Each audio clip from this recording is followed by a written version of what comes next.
Exactly, for 30 years Sudan was led by a leader named Omar al-Bashir, which has been accused of various war crimes and crimes against humanity. On April 6, Sudanese protesters had showed they had enough of him as they occupied the square in front of the military headquarters to demand that the army force the president out. While this was successful, the success only lasted a moment as tensions rose as protesters accused the military of refusing to hand over power to civilians. For the next 3 months, substantial human rights abuses and torturing of more than 100 civilians occurred, such as the Khartoum massacre, and it seemed that no progress will be made as strikes reached their peak. It had become clear that the protesters cannot trust nobody. Nevertheless, the two sides came to a power-sharing deal as it was the best possible outcome between the two sides. Thus, Team Proposition today believes that it was in the Sudanese protesters' interest to have accepted the power-sharing deal. In today's case, we'll have two arguments for you. The first one being about the pursuit of better representation and better human rights. The second one being about the societal and global scale impacts. But before that, what is the power-sharing deal? It is a two-documented agreement. The first one guarantees the power sharing, while the second one is a constitutional agreement between the two sides. It states that the Sovereign Council will have 11 members, 5 civilian and 5 military, plus 1 agreed by consensus. Secondly, it states that the cabinet and legislative body will be formed, and lastly, that the power sharing that will last for 39 months.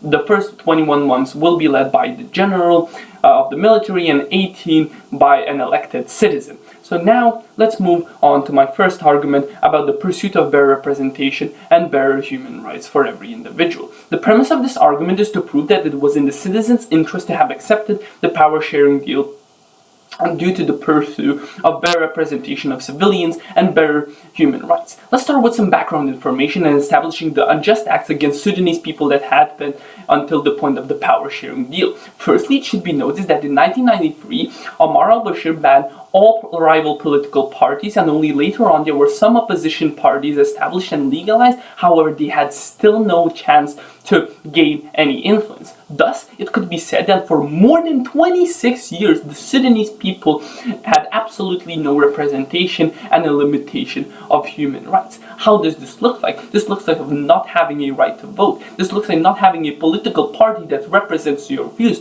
This looks like not knowing the truth, as both print and broadcast media are censored. Just in 2018, one of the few independent newspapers in Sudan called Al Jazeera was confiscated for more than 30 times. This just proves that the government was not catering for its people.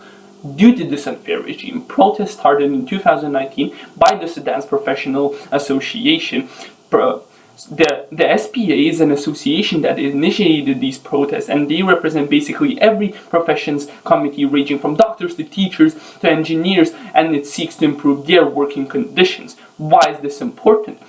This shows that people working in those professions finally has a legitimate body that represents their needs and fights for their rights and democracy that is so desperately wanted by the Sudanese people. Why is this true? Let's take a look what's in the power sharing deal. Team Opposition might come up and say that this representation will be not in existence as a general will head the council for the first 21 months and might consolidate power. However, we tell you that representation could be achieved regardless. Two reasons why. Firstly, because the Prime Minister will be nominated by the democracy movement and will head the cabinet. Secondly, all other cabinets except the Ministry of Interior and Defense will be taken by pro-democracy candidates. Moreover, considering the human rights sector, the citizens are moving to the right path, as the constitutional agreement guarantees their rights and freedom for Sudanese citizens, such as freedom of expression, access to internet and media, right to create or join political parties, and etc. and etc. Lastly, Team Opposition might come up and say that women will still not receive representation as there are only 2 women in the council, and this basically excludes 50% of the population, which was vital during the protests and demonstrations. We tell you that this is simply not true for 2 reasons. One of the outline goals of the protesters is to empower Sudanese women and strive to end all forms of discrimination and oppressive practices against them. Secondly, when the Legislative Council will be formed, at least 40% of the seats will be reserved for women. Representation is one of the key things that the people of Sudan need, and they are getting closer to it, as they will have people and ministries that are ran by pro-democracy protesters, thus allowing them to feel more safe, to have better working conditions, and to develop as much as possible. Secondly, moving on to my second argument, societal and global impact of the power sharing deal. The premise of this argument is that the power sharing deal was in protesters' interest due to the societal and global impact that it has. Let's characterize the military as they're one of the two most important agents in the debate. Firstly, they are unpredictable, as they are known for killing more than 100 people during protests and demonstrations. Secondly, one of the leaders of the military, Hemeti, is known for being responsible for past war crimes and possible intentions to genocide in the Darfur region. Thirdly, they are heavily supported by the UAE and Saudi Arabia, as they are promised more than $3 billion and already deposited $250 billion in Sudan's central bank. Why is this important? This indicates two things. Firstly, that the citizens of Sudan are inferior to military at any case, and secondly, that the citizens of Sudan cannot trust the military all the time. However, the power sharing deal was the only choice that could be closer to a democratic government.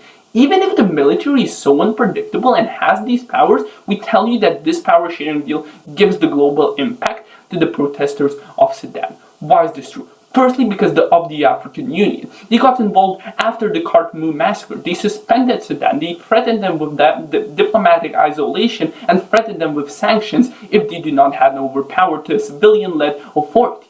As this deal is now signed, if it is not followed by the military, the African Union can once again heavily pressure the military to the point where they cannot resist. Secondly, the United States. They clearly gave a signal and informed the two allies, UAE and Saudi Arabia, to not get into the conflict as they are not making it any better. The US helped to finalize the deal as they heavily pressured the military, telling them a clear message.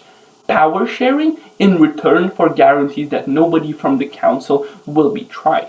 Why is this important? It is comparatively better to have this deal when military is pressured by these two huge agents that have democratic values.